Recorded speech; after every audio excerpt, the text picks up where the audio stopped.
Son las 7 de la mañana con 35 minutos y nuestro cordial saludo para la abogada María de Lourdes Maldonado, directora de Dignidad y Derecho y catedrática de arbitraje.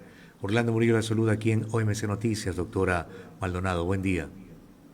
Buenos días, Orlando. Muchísimas gracias por la invitación. Como siempre, es un gusto estar con usted esta mañana y saludo a toda su audiencia.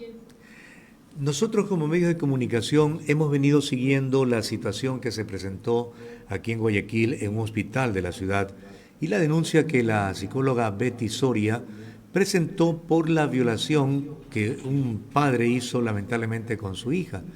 Pero resulta que en el tiempo se vira la situación y se van contra la denunciante y contra la madre de la niña, ¿verdad?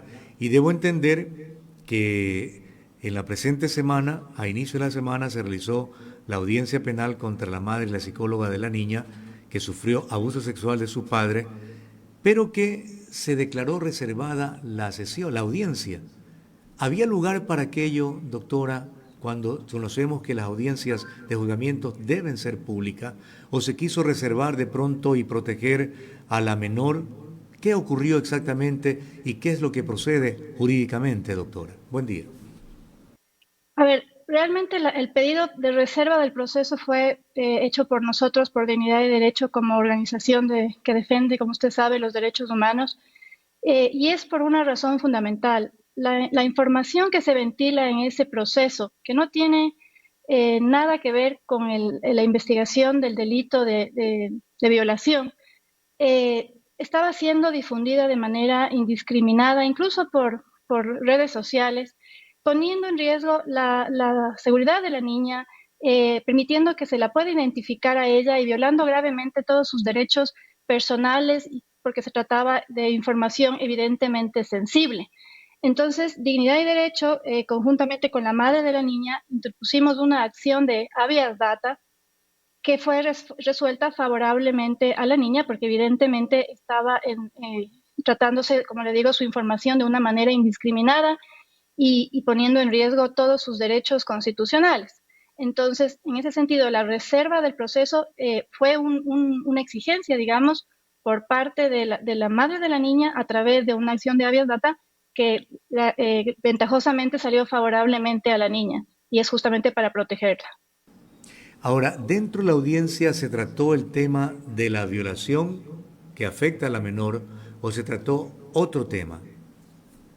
Ese proceso es un proceso, quiero llamarle intimidatorio, que inició el padre de la niña contra la madre y la psicóloga que le atendió a la niña y que pudo identificar que ella había sido víctima de violencia sexual. Entonces, este proceso, justamente por eso, no era reservado, porque no es un proceso que por su naturaleza tiene que ser reservado, eh, y pero no tiene nada que ver con la investigación del delito de violación. De hecho, eso es algo que nosotros hemos denunciado, que ese proceso, que no tenía nada que ver con una investigación de un delito tan grave como era la violación, avanzó a un ritmo sorprendente, desfavorable a la niña, desfavorable a su madre y a la psicóloga que le atendió, mientras que la investigación del delito de violación sigue a una marcha realmente lenta, poniendo en riesgo la seguridad de la niña que hoy por hoy sigue expuesta a que su agresor la pueda, digamos, hacer algún daño porque él todavía conserva todos sus derechos como padre, su patria potestad y demás, porque no ha sido debidamente precautelado. Ahora, rectifico, no fue el lunes pasado, sino fue el viernes la audiencia, ¿verdad? El viernes 13, es decir, hace exactamente una semana. Pero, ¿cuál es la base de la denuncia que presenta el padre? ¿Rechaza la acusación que se le hace por parte de la psicóloga? ¿Acusa a la madre de alguna cosa? ¿Qué ocurre aquí y cuál es la acusación que hace este hombre frente a lo que se está investigando? A ver, esto es gravísimo, Orlando. Lo que sucedió en este caso es que el padre, me han dicho, ni siquiera el padre, el abogado del padre de la niña accedió ilegalmente a la historia clínica que contenía justamente la información sobre el delito de violación que tenía su hija, ¿no? O sea, la niña que nosotros estamos defendiendo. Accedió a esta información y luego interpuso una acción por falsificación de documento en contra de la psicóloga y en contra de la madre de la niña. por eso justamente nosotros hemos denunciado que se ha difundido sin ningún tipo de resguardo y con la protección que exige nuestra Constitución la información de una niña víctima de violencia. Y con eso el padre de la niña no solamente que puso la denuncia, como le digo, que es el proceso que se está tramitando, sino que incluso notarizó ese documento, es decir, lo hizo público, lo ha difundido, como le digo, en redes sociales. Entonces, es realmente grave. O sea, con el objeto de intimidar a la madre y a la psicóloga que acompañó a la niña, se inició este proceso penal de falsificación de documentos, refiriéndose a eso, a la historia clínica. El padre alude que la psicóloga nunca le atendió a la niña y que es falsa la información que está contenida en ese informe, y con eso ha detenido todas las otras acciones, incluso la investigación del delito de violación. Ahora, un documento como el que usted se refiere, la historia clínica, es un documento que no se lo dan así nomás, ¿verdad? Sino a través de la intervención de un juez que solicita al hospital o alguna clínica aquel documento. ¿Cómo es que se lo obtuvo?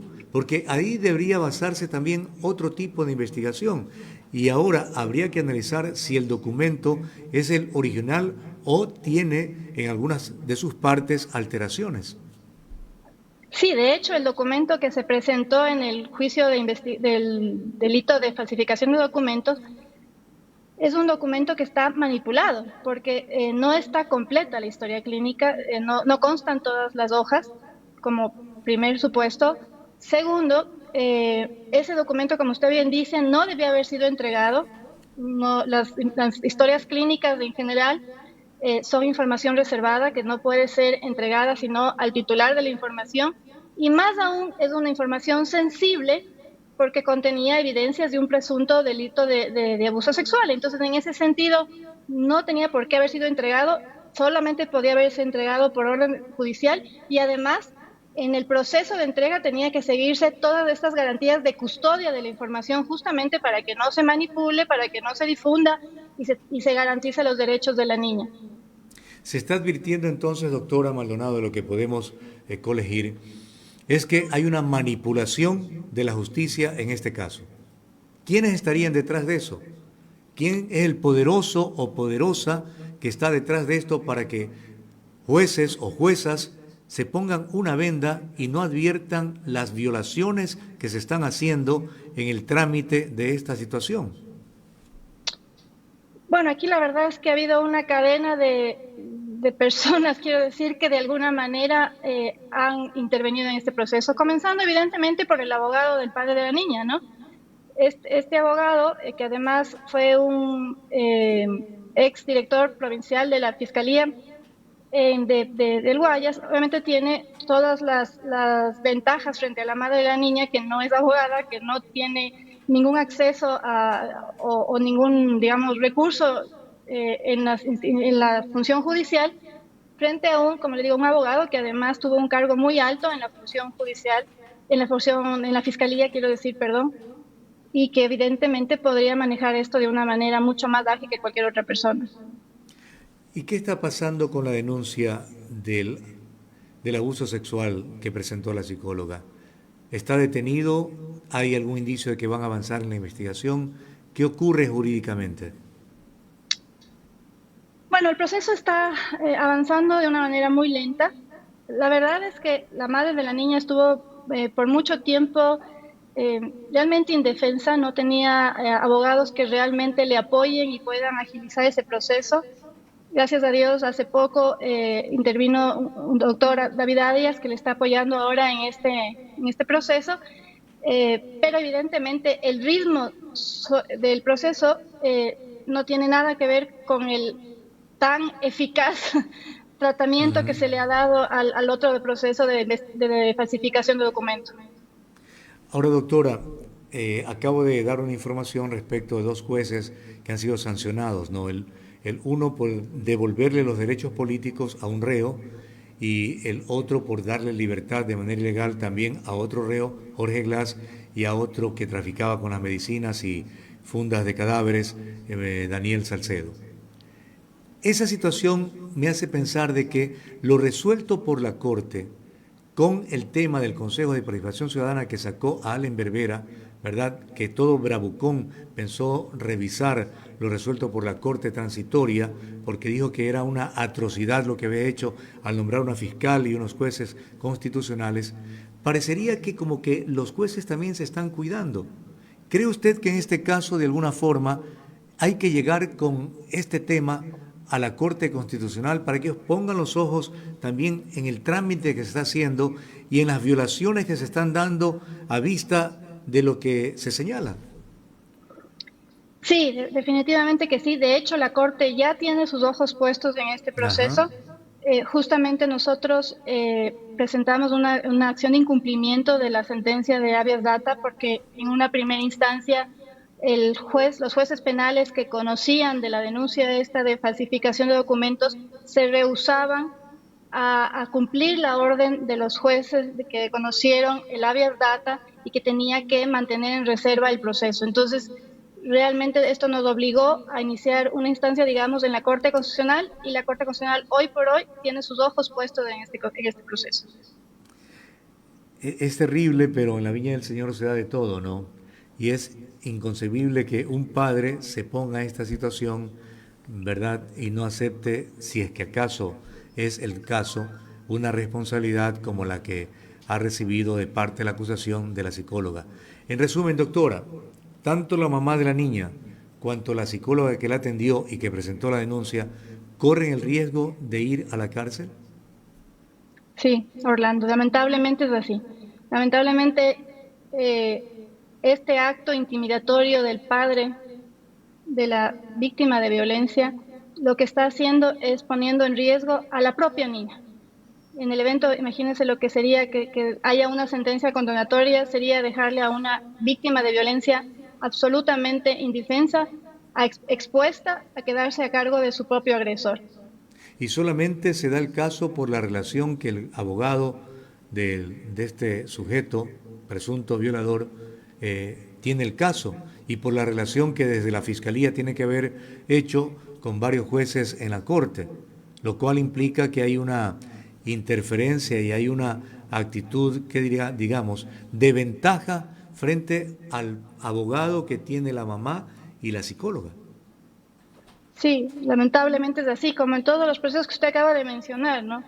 El poder que existe a favor de ciertas personas, grupos de poder, políticos, en fin, que pueden meter la mano a la justicia es realmente preocupante. Usted sabe que si es que no hay independencia de la función judicial, pues no hay justicia. Uh-huh. No la quiero poner en compromiso, doctora, pero usted que conoce el tema legal y también los trámites, porque sigue muchos otros en cuanto no hay el cumplimiento de la justicia, ¿usted cree que va a haber algún cambio en la administración de justicia con el nuevo presidente recientemente electo? Creo que es muy poco lo que puede hacer el presidente, primero porque, como usted sabe, hay la división de funciones, entonces no le Pero él ha corresponde llamado al... ha anunciado que va a hacer una consulta popular y que tiene algunas preguntas para el pueblo ecuatoriano en función de enrumbar por el buen camino y la buena administración de justicia. Sí, todo lo que tenga que ver con una reforma a la Constitución y en el evento de que le den paso, porque usted sabe que para que esto pase hay que pasar algunos filtros Ajá. y es La Corte probable, Constitucional también, ¿no? claro, la Corte Constitucional, incluso una eventual reforma también tiene que ser aprobada por referéndum. Usted sabe cómo lamentablemente funciona en este país, que el desconocimiento nos lleva muchas veces a justamente poner candados para temas como este, como ha pasado en otros casos, y bloquean las alternativas que puedan surgir desde el Ejecutivo, desde la propia Asamblea o desde de la ciudadanía para justamente hacer los cambios que se necesitan para tener una justicia más efectiva. Entonces, usted tiene razón, desde el Ejecutivo se puede haber propuestas de reformas legales o constitucionales, pero todo dependerá justamente de que la ciudadanía sea consciente de que aquí no estamos apoyándole al presidente A, B o C.